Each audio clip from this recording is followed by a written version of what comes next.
Eu queria convidar você a ler comigo o texto de Mateus, capítulo 14, dos versos de número 22 em diante.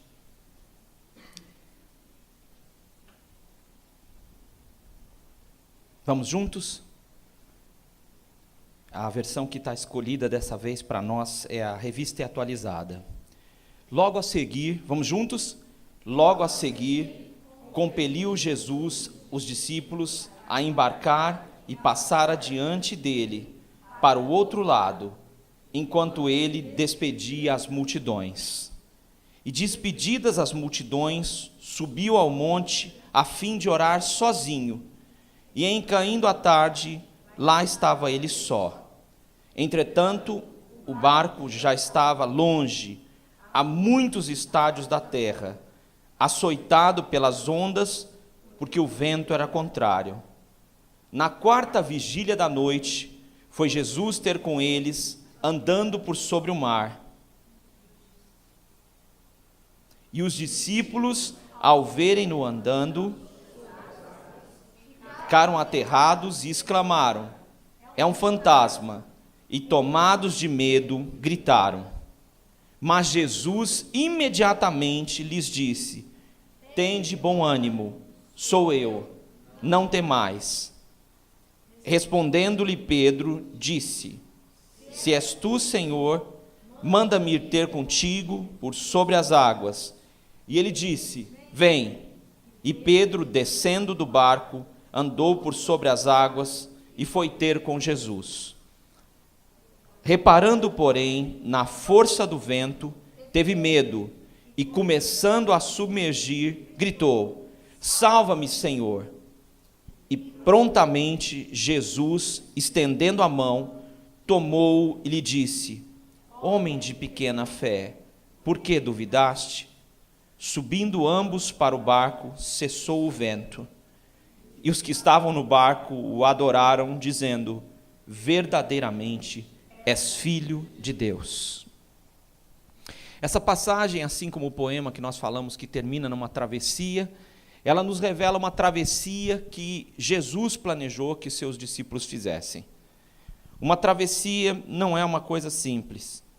Se você pesquisar na internet travessia e você for ver o que tem lá, você vai ver pessoas nadando. É a primeira das condições que você pode observar na internet. Por quê? Porque uma modalidade que existe de esporte são as travessias.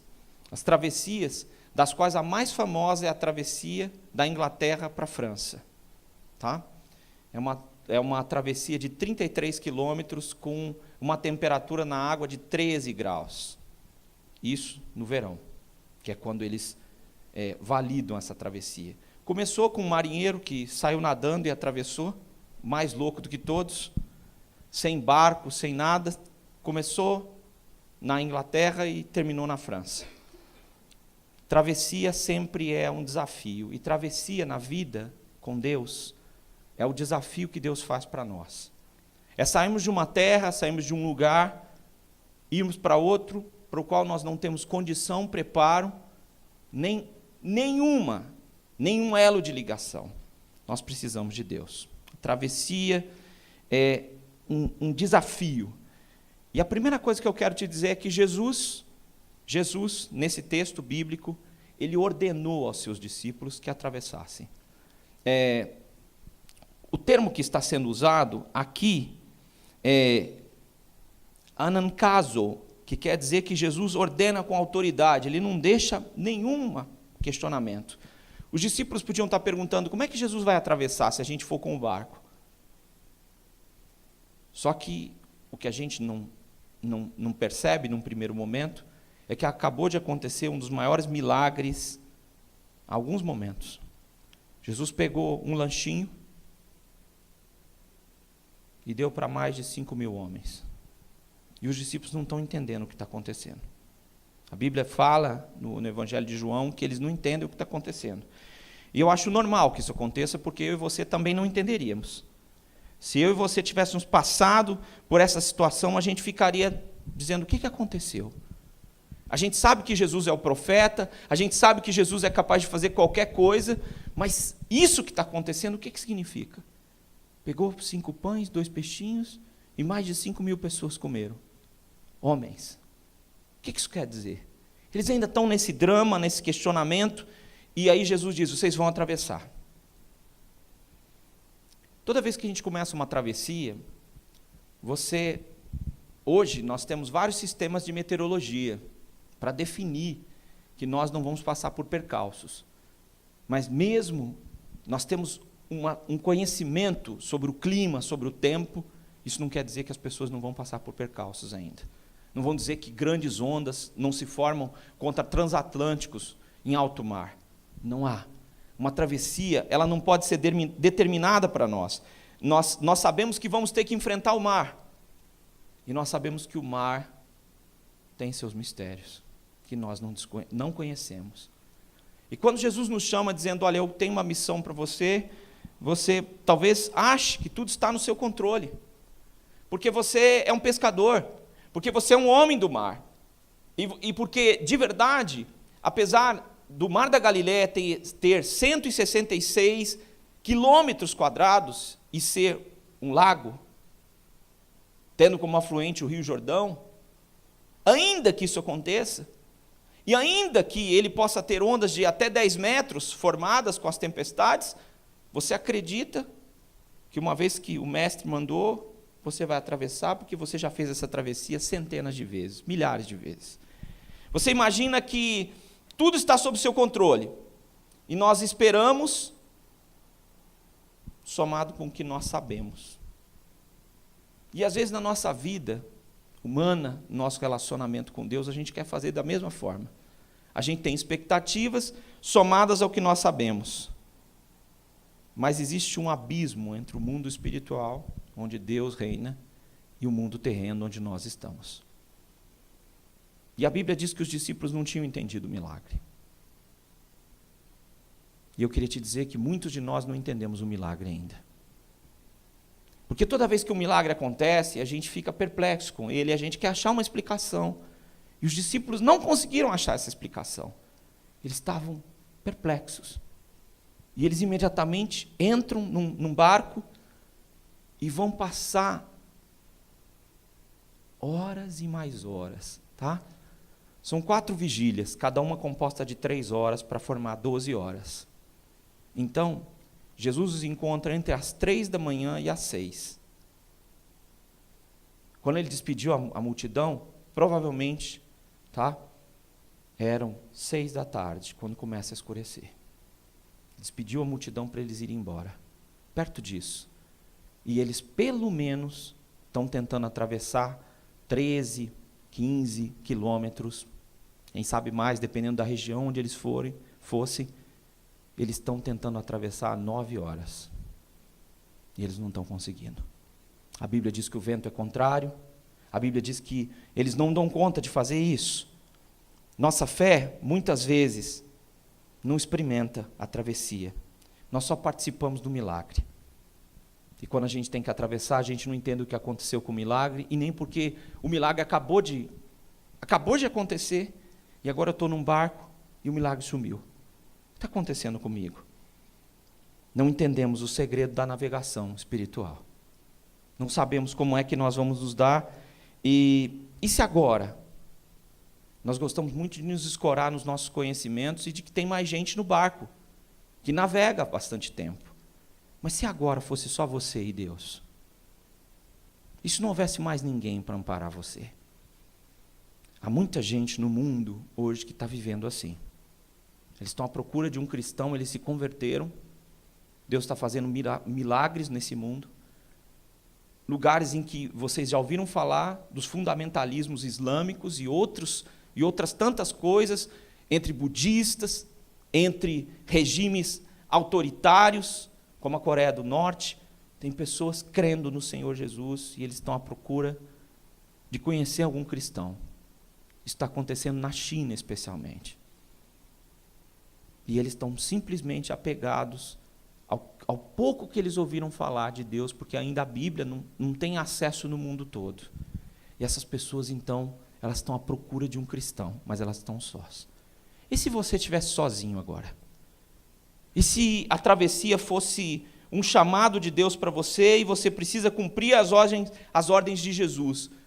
Você já experimentou o milagre? O milagre é com você? Você já viu isso acontecer? Você compreende o que Jesus está planejando? Ou você está aglutinado com outras pessoas que você acredita que são obrigados a entender? E se fosse com você? E se daqui para frente a travessia dependesse de você?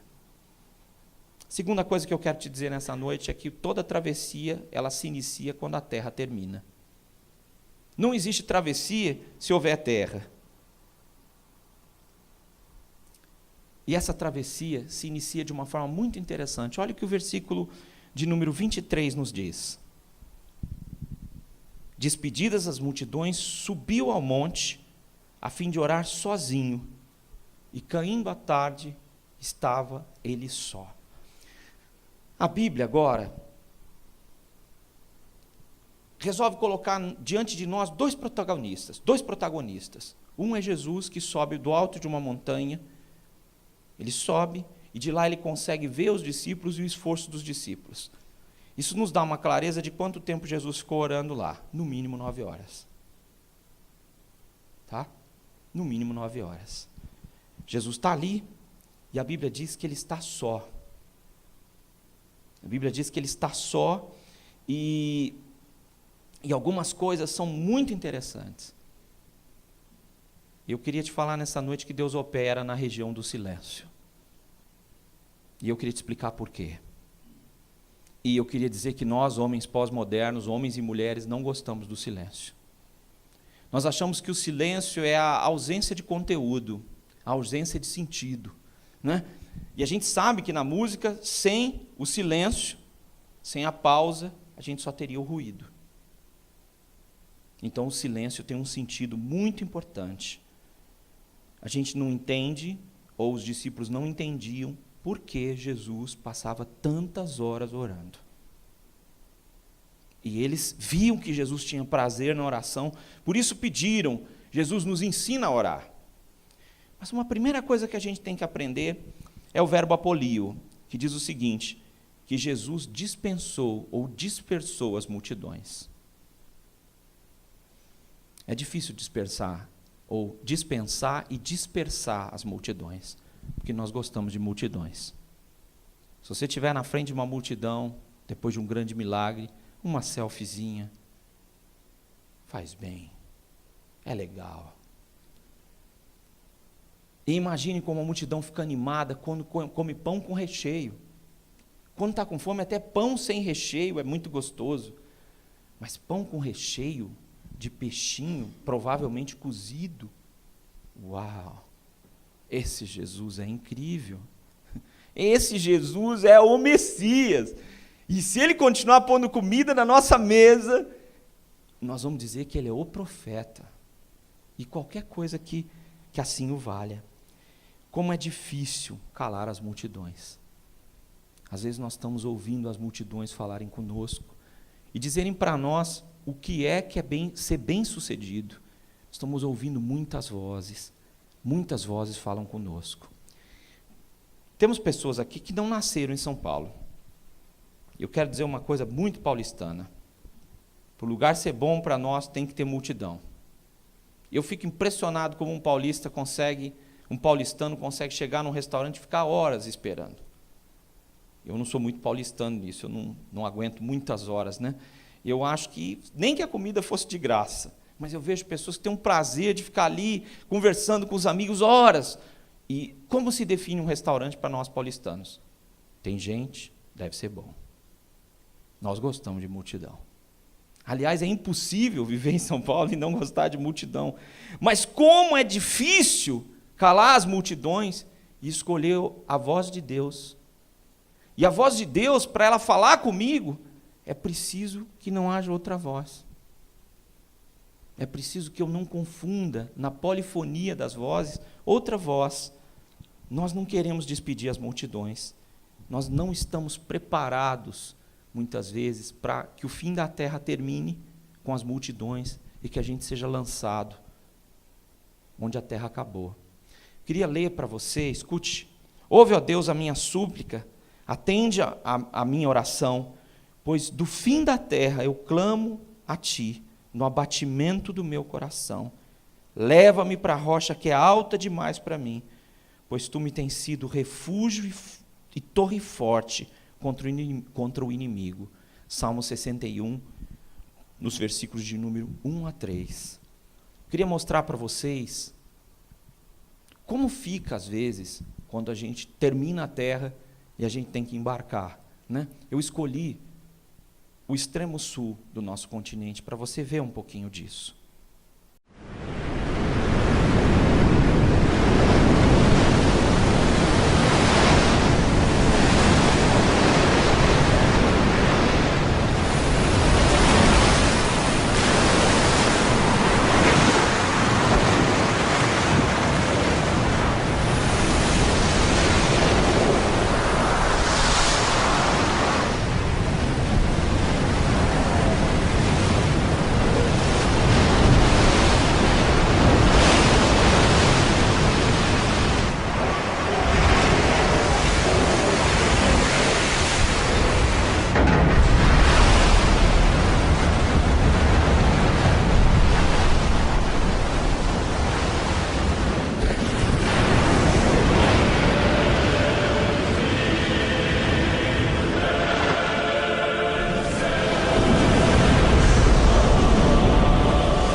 Você quer passar pelo fim, pelo extremo da Argentina, ir para uma outra região? Às vezes você pode pegar uma tempestade ou um mar sem tempestade, dessa maneira. Por quê? Porque o fim da terra chegou, e o fim da terra significa que a calmaria, o lugar onde você conhece as coisas, ficaram para trás. E o que você tem pela frente é maior do que você. É um desafio maior do que você. Era isso que Jesus queria ensinar para os discípulos naquela noite. O que vocês aprenderam com João Batista foi muito bom, mas não é suficiente. O que vocês viveram até agora foi muito bom, mas não é suficiente. Agora vocês estão ao lado do Messias e é pessoal. E vocês vão ter que encarar isso e entender que posição vocês vão assumir. É por isso que eu mandei vocês atravessarem, para vocês aprenderem uma lição. Às vezes nós entendemos e achamos que quando a gente está vivendo em grupo, tudo está resolvido. Nós somos discípulos de Jesus e geralmente quando tem um problema em grupo, alguém errou e não é você, nem eu. Alguém do grupo pisou na bola. Não está dando certo porque alguém no barco fez alguma manobra que não deveria ter feito. Quando nós estamos, a nossa vida está dando certo, nós vamos para o grupo, e o grupo pode ser a igreja, e está dando tudo certo. Então, se alguma coisa está dando errado, não fui eu. Com certeza não fui eu, foi outra pessoa. O irmão falhou, é brecha, né? Mas quando a gente está falido, aí a gente precisa ir para a igreja. E aí nós desejamos o grupo. E quando a gente deseja o grupo, ainda assim a gente só aceita os desafios para os quais nós estamos preparados. Então, seguir Jesus era impossível. Porque os desafios que Jesus estava fazendo e ainda está fazendo são impossíveis para mim e para você. E é por isso que Ele nos chama para orar. E é por isso que Jesus ensinou para os seus discípulos que o silêncio era necessário. E por que o silêncio era necessário? Porque a igreja tem que deixar de ser o lugar provável e se tornar um lugar improvável. A igreja tem que se deixar de ser o lugar onde eu me reúno e digo, aquele é o lugar que abre aos domingos e fecha aos domingos. E eu tenho que entender que eu sou a igreja e que a igreja que eu sou com os meus irmãos, ela deve ser uma igreja improvável. Uma igreja em que eu não posso reter o milagre nem posso controlar o milagre. o milagre está acontecendo. Sabe uma coisa que me assusta? É quando o milagre, o líder tenta controlar o milagre que vai acontecer. Isso é mentira. Deus está livre para agir, meu irmão. Os milagres estão espalhados aí, nestes bancos. É assim que Deus trabalha, meu irmão. Ele não centraliza, não, olha, vamos ter um telemarketing, ligue lá para o pastor Eli que vai acontecer o milagre. Não, não. Não tem mais pastor Eli, não tem bispo, não tem cardeal, não tem intercessor, tem o próprio Jesus. E ele vai fazer esse milagre sim, mas a igreja não pode ser a repetição do que eu sei simplesmente, porque o que eu sei não é o suficiente sobre Deus. Deus é maior do que o que eu sei. A igreja precisa ser mais do que isso. A igreja precisa ser, para mim, o lugar onde Deus, o único agente livre que existe, vai agir livremente para fazer sua vontade. Deus é mais do que eu sei. Eu não sei o que Deus tem que fazer na sua vida, meu irmão, na sua vida, minha irmã, meu amigo, minha amiga, mas eu sei que Deus sabe. E eu sei que, independente de eu pedir ou não, Ele já está agindo, porque Ele é um agente livre.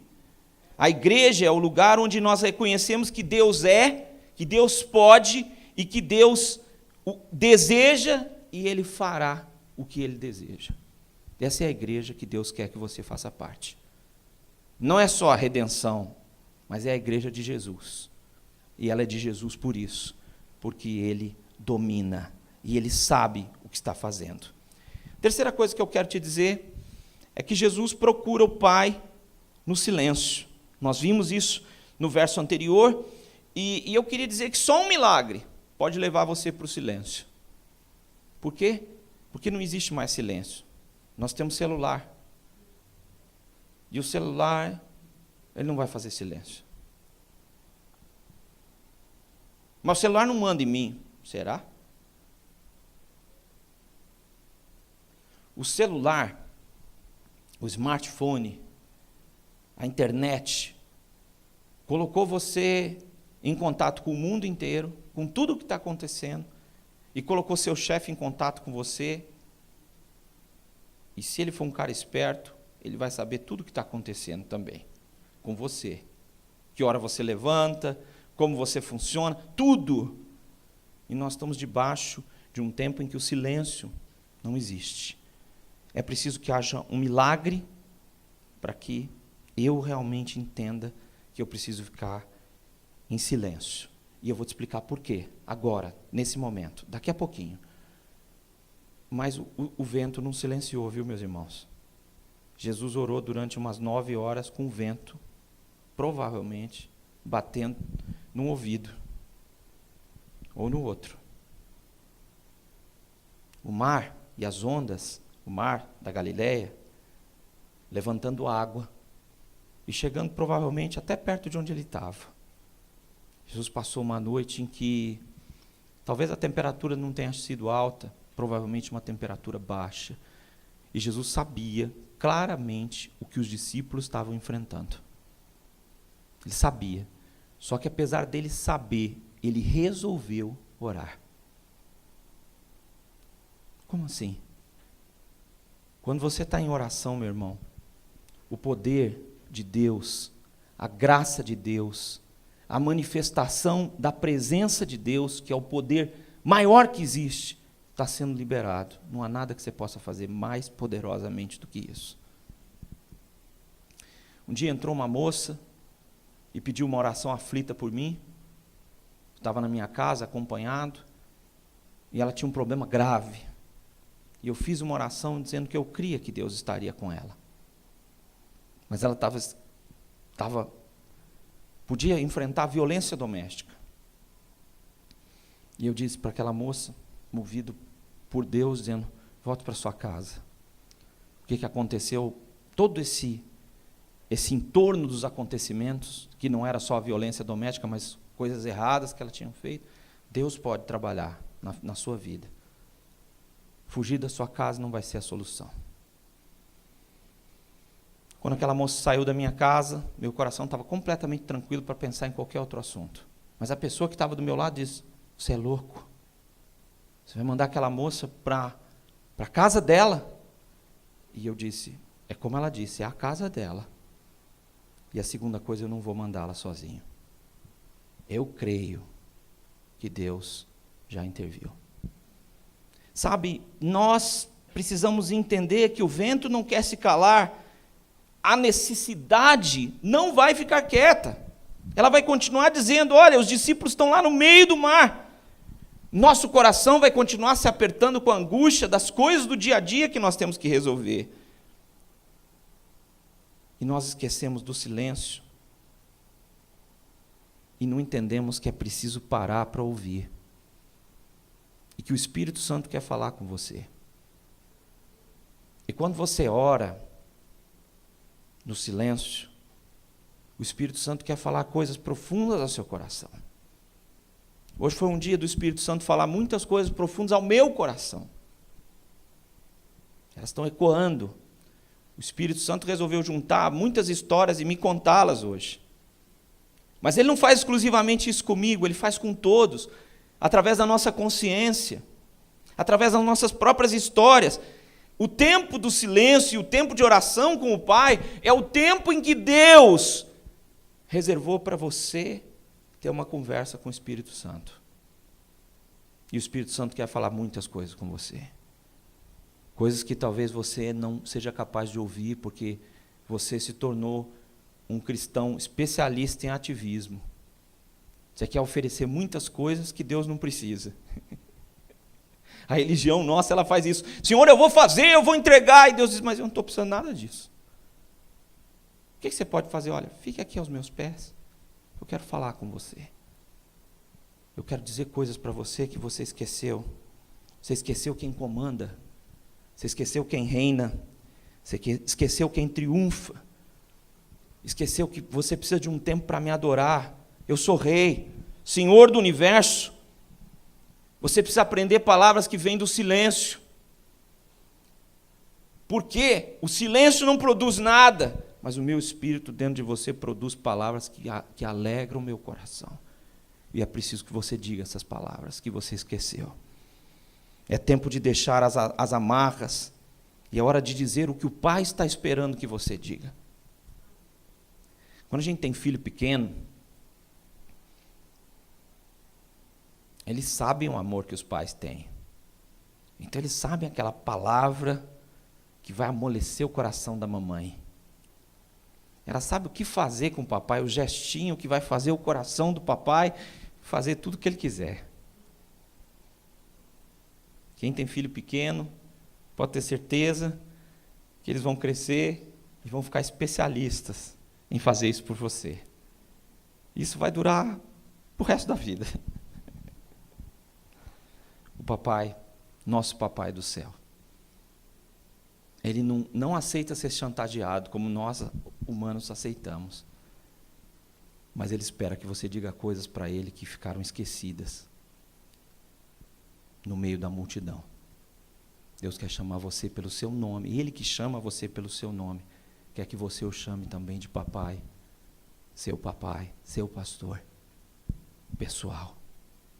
E isso precisa começar a acontecer para que os céus reinem. Quarta coisa que eu quero te dizer é que é um momento em que a travessia torna-se impossível. O versículo 24 nos diz isso. Veja aí.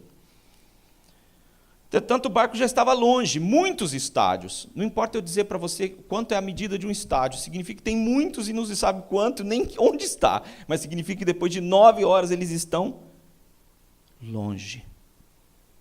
E o barco está sendo açoitado pelas ondas, sabe? O barco está enfrentando a contrariedade. E um dia eu ouvi uma pessoa idosa falando para mim uma coisa muito interessante. Sabe, a velhice não é uma coisa ruim, mas ela não aceita contrariedades. O problema é que a vida humana ela é feita de contrariedades. E às vezes nós queremos uma fé de concordância. E aí você não quer a fé em Deus, porque ela não é de concordância simplesmente. Ela é de discordância. O Evangelho não vem só para fazer o que você quer, ele vem para desconstruir coisas que você quer. Eu recebi uma ordem, eu não consigo cumprir. Como Jesus vai vir para onde eu estou? O barco está no meio de um lugar e eu sou um pescador. eu conheço o mar da Galileia, mas eu não consigo fazer com que esse barco chegue do outro lado. É impossível que isso aconteça. Eu não vou conseguir fazer isso.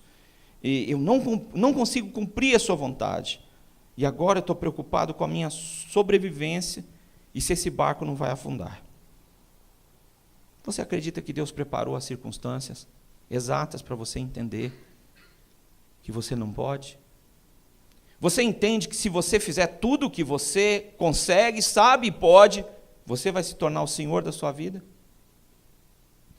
Você acredita que as circunstâncias, por mais terríveis que elas possam ser, Deus é Senhor sobre elas? Você acredita nisso? Eu creio. E eu creio que o Senhor quer nos ensinar lições. Depois de um momento glorioso, épico, de dar comida para milhares de pessoas, os discípulos estão passando um perrengue e eles não têm mais o que fazer. Não há o que fazer. Há momentos, como diz, em que a travessia torna-se impossível. E eu queria dizer para você que a vida cristã, a vida com Deus, ela é impossível. E eu preciso que você entenda isso. E eu preciso falar com você isso claramente. Algumas pessoas começam a ouvir o Evangelho e ficam empolgados com o Evangelho. O Evangelho empolga. Mas se não houver uma operação divina no seu coração, convertendo o seu coração a Deus, e não uma denominação, nunca você vai se tornar um seguidor de Jesus. Porque é impossível. A obra de Deus é impossível. Irmãos, ou a gente entende isso como igreja de Jesus, ou então a gente vai ficar com um slogan bonito, redenção para a cidade e tal. Ou a gente entende que essa missão é impossível para nós, mas possível para Deus, ou a gente vai continuar lutando. Eu queria escolher para vocês um vídeo que fala um pouquinho de como a gente toca a vida nossa, de como a gente trabalha com as nossas possibilidades.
Essa é uma história de uma pessoa da qual o tempo passou.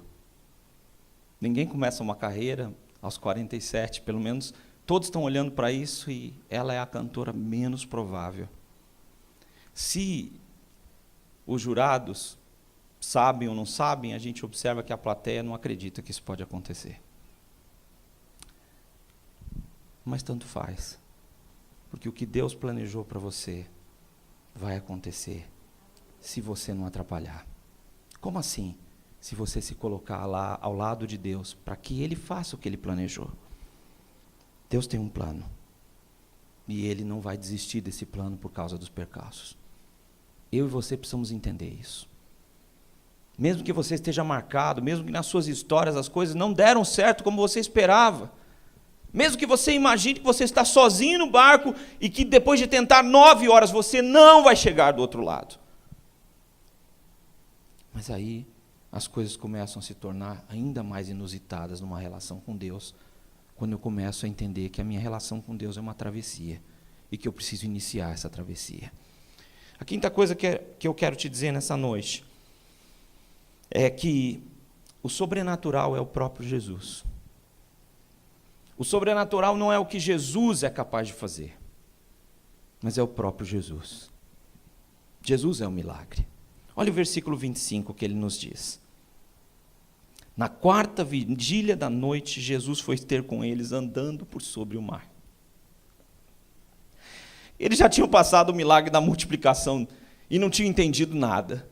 E agora Jesus vem andando por sobre as ondas. As ondas não intimidam Jesus.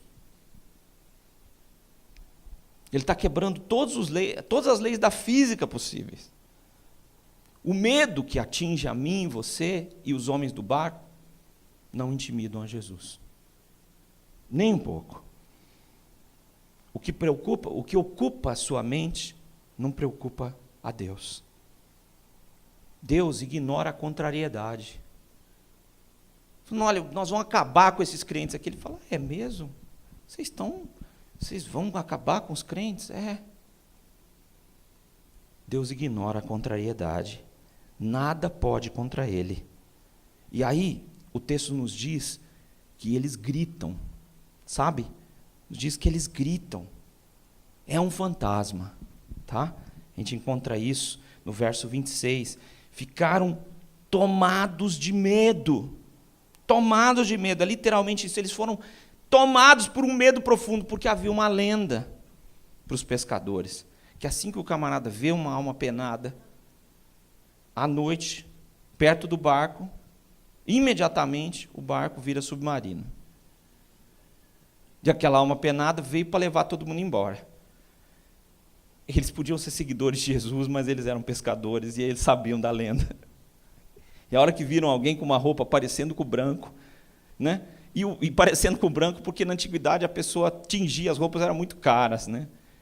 Jesus não tinha roupas tão caras assim. Então viram alguém andando e eles gritaram imediatamente, é um fantasma. Deus não está preso aos nossos paradigmas, nem à nossa maneira de agir.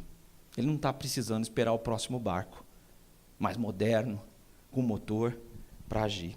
Eu e você pensamos nisso. Ele não está contido pela nossa compreensão de quem Ele é.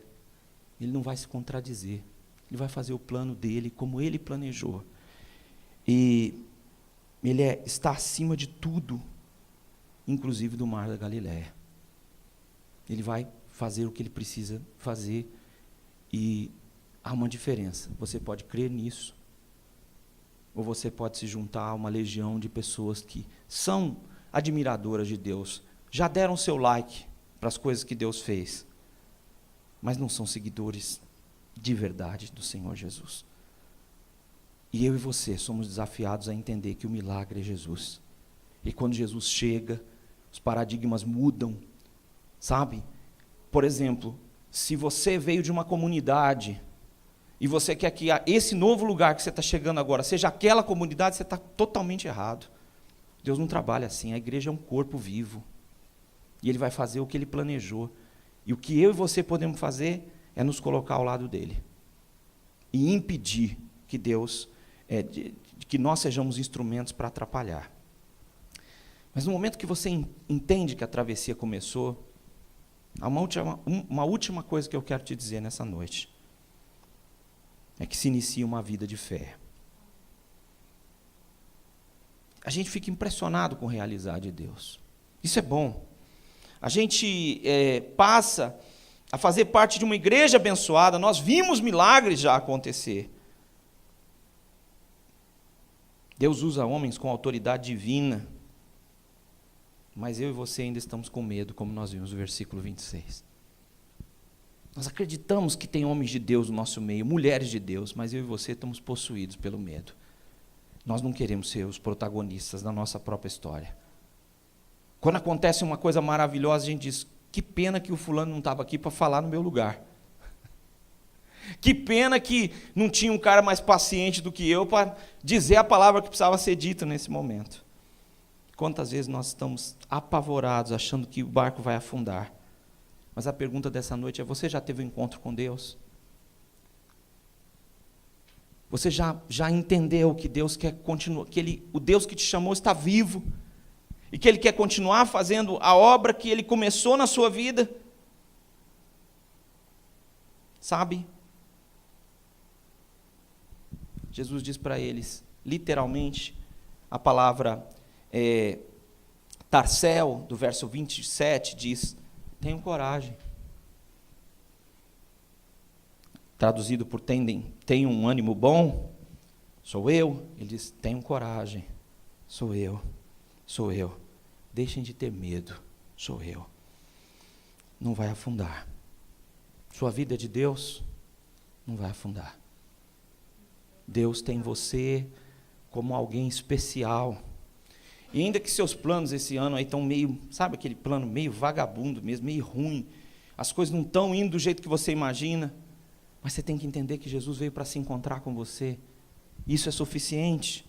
Sabe? Você quer vivenciar milagres? O versículo de número 28 diz que Pedro, e a gente ri do Pedro quando vê isso: Senhor, se és tu, manda-me ter contigo por sobre as águas. Pedro não está errado não, gente. Talvez o começo, se és tu, não está indo muito bem. Mas andar nas águas com Jesus, ou encontrar com Jesus, sem problema. Milagre é andar com Jesus. Não importa se na água ou em terra. Milagre é andar com Jesus. E Pedro queria estar perto de Jesus, não tem nada de errado com isso. Eu quero te dizer que a vida não tem sentido mesmo. Pelo menos para mim a vida não tem sentido. Sem Deus eu não encontro sentido para a vida. Eu não encontrei sentido para a vida. Mas no momento em que você começa a obedecer a Jesus, e Jesus diz: pode descer do barco. Venha. O milagre começa a acontecer. Quando eu entendo que o milagre é comigo. Mas a Bíblia diz que Pedro começou a olhar o tamanho das ondas e a força do vento. E ele começou a afundar. Porque ele tirou os olhos de Jesus e começou a olhar somente porque ele achava que ele podia fazer. Algumas pessoas querem continuar a sua jornada cristã, mas elas tiraram os olhos de Jesus. Elas estão olhando o que está acontecendo em volta, elas estão ouvindo as notícias gospel, elas estão ouvindo os debates, presidenciáveis dos governadores, estão assustados, diz: o barco vai afundar. Mas quando a gente tira os olhos de Jesus, a gente tira os olhos do milagre de Deus. E o milagre de Deus não é você nem eu. O milagre de Deus é Jesus. Por causa de Jesus, eu e você somos um milagre. Mas sem Jesus não tem milagre. Tira os olhos de Jesus e você vai ver gente horrível na igreja. Você vai ver gente capaz de fazer coisas horríveis. Você vai ver gente com passados, com histórias terríveis. Mas nós fomos resgatados por Jesus. Ele nos lavou. Nós somos um povo novo. Não temos um passado ruim. Não temos uma história ruim, simplesmente. Nós temos um Deus que nos ama. E Ele vai fazer tudo o que for necessário para nos levar ao destino que Ele planejou.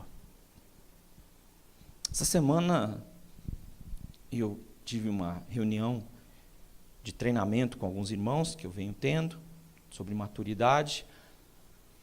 Eu resolvi contar uma história minha para eles, mas mal sabia eu que assim que eu contasse a história, eu reviveria algumas situações. E eu me lembro que na minha adolescência, eu estava muito focado em conhecer a Deus. Tudo que chegava às minhas mãos, que pudesse falar de como algumas pessoas conheceram a Deus e foram usados por Ele, eu lia. E eu também estava disposto a fazer exatamente tudo o que Deus mandasse. Pelo menos era isso que eu dizia para mim mesmo. E eu me lembro que eu estava num estudo de moço, e eu era um adolescente, e moço não gosta de adolescente, em fase nenhuma, já gostou e jamais gostará.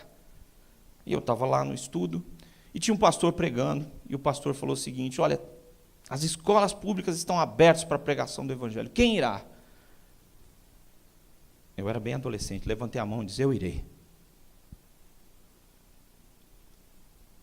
Várias das pessoas riram, para não dizer todas. E eu saí pensando comigo, acho que era retórica essa pergunta, né? Com certeza era retórica. Mas o que eu fiz imediatamente depois daquela situação? Fui me preparar. Procurei aquela missão que estava cuidando de evangelizar as escolas públicas e fui lá várias semanas. E as irmãs, eu estava no final do ensino médio, que não chamava assim na época,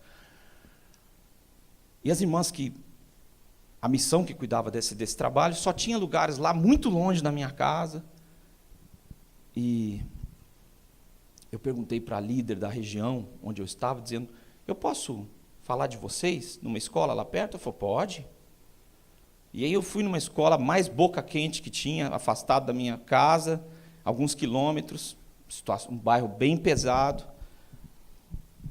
Eu tinha 15 anos, eu procurei o diretor, apresentei o trabalho que era feito nas escolas para falar sobre Deus e como ele era livre para as pessoas ouvirem. E quando ele ouviu aquilo, ele só fez uma pergunta, mas não é você que vai vir aqui não, né? Eu já estava suando frio.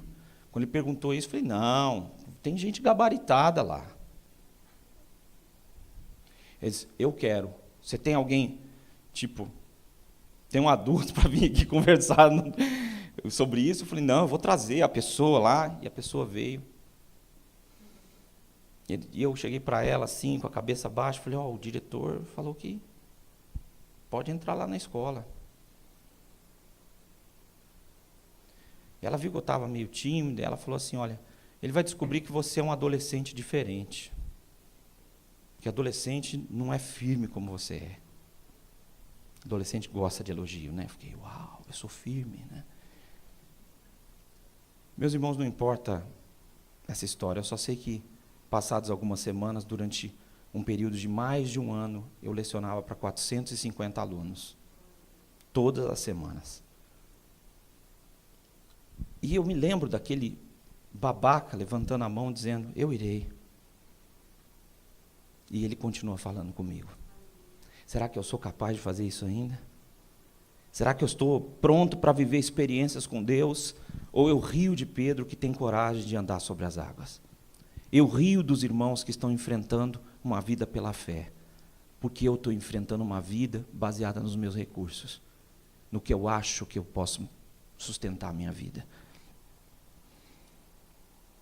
A impotência, quando você começa a afundar, é um tempo de reconhecimento. Lembre-se, Jesus estendeu a sua mão. Nós gostamos de cantar isso, e me resgatou. O mesmo Pedro que diz, eu quero andar sobre as águas, foi o mesmo que tinha maturidade para dizer, Senhor, me socorre, porque eu vou morrer afogado, Senhor. E Jesus estendeu a mão para ele e disse, por que você duvidou? A dúvida é oposta da fé. Jesus está no barco, nós vamos chegar. Essa é a nossa confiança, é a sua confiança. Jesus está no barco, você vai chegar do outro lado. Ele é a ponte. A travessia vai ter um destino bondoso e fiel, porque Deus está conduzindo a sua vida. Deus resolveu apresentar Jesus como Emanuel, Deus conosco. É um tempo de adoração. Quando Jesus entrou no barco, diz o versículo de número 32 e 33, quando ele entrou no barco, todo mundo pôs o rosto lá, no assoalho do barco, para dizer, o Senhor é Deus, o Senhor é Deus. Sabe o que é adoração? Sabe, adoração hoje em dia, antes era uma coisa proibida, você só pode dizer, adore, que eu adoro sorvete, não pode, só adora a Deus, né? E aí depois, os evangélicos pararam de discutir sobre sorvete, e resolveram chamar de adoração o louvor que acontece na igreja. Mas adoração é quando você coloca seu rosto, não no travesseiro, mas na terra, e diz, eu não sou nada, e o Senhor é tudo. Eu não posso nada, o Senhor pode tudo. E você proclama isso com seus lábios. É também quando você faz isso na sua empresa, nos momentos mais difíceis. Reconheça que Ele é, e que Ele pode, e que Ele é aquele que conduz o seu destino. Quando você fizer isso, e a sua vida estiver envolvida com o milagre que é Jesus, a travessia começou. Mas se isso não acontecer com você, a travessia não começou e não vai começar. Porque você precisa de Jesus para a travessia, porque Ele é a ponte sobre a qual nós falamos no poema. Ele é aquele que pode te levar para a terra da esperança. E meus irmãos, você pode escolher viver numa igreja onde alguns estão tendo profundas experiências com Deus, ou dizer, eu quero ter experiência com Deus. Eu não vou ficar no barco mais, eu quero estar ao lado de Jesus. Eu não vou mais tocar a minha vida olhando para o que está acontecendo contrário à minha jornada. Eu vou entregar a minha vida a Deus e vou começar a travessia ao lado de Deus. Nós estamos falando que redenção está acima de tudo e estamos falando sobre renúncia nesse mês. Renúncia é a travessia. É quando você reconhece que é Deus que vai guiar você e que a sua vida vai continuar. Eu queria dividir o nosso tempo de oração e bênção e de louvor em duas partes. Primeiro eu quero orar com você. E orar por você. Talvez você esteja num momento muito difícil de fazer a travessia. E talvez os ventos estejam muito fortes e você diga, olha, eu vou desistir da travessia. Mas não é o plano de Deus para você. Deus quer terminar com você. Vamos orar? Senhor, a Tua palavra foi pregada nessa noite, foi exposta, melhor assim dizer. Nessa noite, Pai, na autoridade de Jesus, Pai, nós pedimos e ao mesmo tempo proclamamos que o Senhor abençoe esses irmãos, aqueles que estão ainda, Senhor Deus, em terra firme, receosos de obedecer à ordem de Jesus autoritária para atravessar. Pai, eu te peço por aqueles que estão tendo experiências com Jesus antigas, Pai. Muito antigas, histórias muito antigas, talvez. Pai, eu quero pedir que pessoas desçam do barco para andar ao lado de Jesus, Pai. Senhor, eu quero pedir que pessoas comecem a esperar o inesperado do Senhor, Pai. E que o Teu nome seja glorificado enquanto nós o adoramos, com canções e com a nossa vida. Que ela seja uma canção, como nós dissemos nessa noite. Pai, espalhe a Tua graça, o Teu poder, a Tua misericórdia sobre esse povo que veio nessa noite aqui, Senhor. Seja glorificado o Teu nome, Senhor. Em nome de Jesus, Pai. Eu os abençoo, Pai. E peço que para muitos deles, para todos eles, que essa travessia se inicie como se fosse a primeira vez que se encontraram com o Senhor Jesus, Pai. Para alguns vai ser a primeira vez. Em nome de Jesus. Amém.